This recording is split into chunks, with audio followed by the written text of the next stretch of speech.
অবশেষে আমাদের চুরি করার পথটাই বেছে নিতে হলো। কি চুরি করলাম?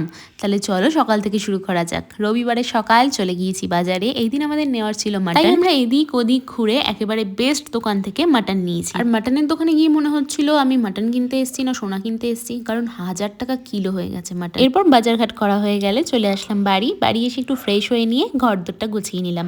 বেড কভারগুলো একটু ওয়াশিং মেশিনে দিলাম আর পাতলাম এই সুন্দর নতুন বেড কভারটা, যেটা আমি বিয়েতে তত্ত্বে পেয়েছিলাম। আজ ব্রেকফাস্টে বানাবো ওটস ব্যানানা স্মুদি। এটা আমাদের দুজনেরই খুব পছন্দ, খেতে ভীষণ ভালো আর হেলদি তো হয়ই। তো এবার ব্রেকফাস্ট করে আমরা চলে গেলাম রান্না বান্না করতে। দুজন মিলে টুকটাক করে কাজ করতে করতে রান্নাটাও কমপ্লিট হয়ে গেল। এই যে আমার আলু দিকে একদম লাল লাল ঝাল ঝাল মাটন রেডি। খেতে তো দারুণ হয়েছিল। আর আমাদের বাড়ির সামনে দিয়ে কিন্তু মিষ্টিও যায়, ওখান থেকে মিষ্টিও রাখা হয়েছিল, তো একটুখানি মিষ্টিও। এরপর রবিবারে ম্যান্ডেটারি ভাত ঘুম দিয়ে ওঠার পরে জয় কেটে নিয়ে আসলো তরমুজ, ওটা খেয়ে নিলাম। তারপর রেডি হয়ে গেলাম। আজকে একটু ঘুরতে তো যেতেই হবে, আর তাছাড়া আমাদের ভিডিও বানানোরও কাজ ছিল।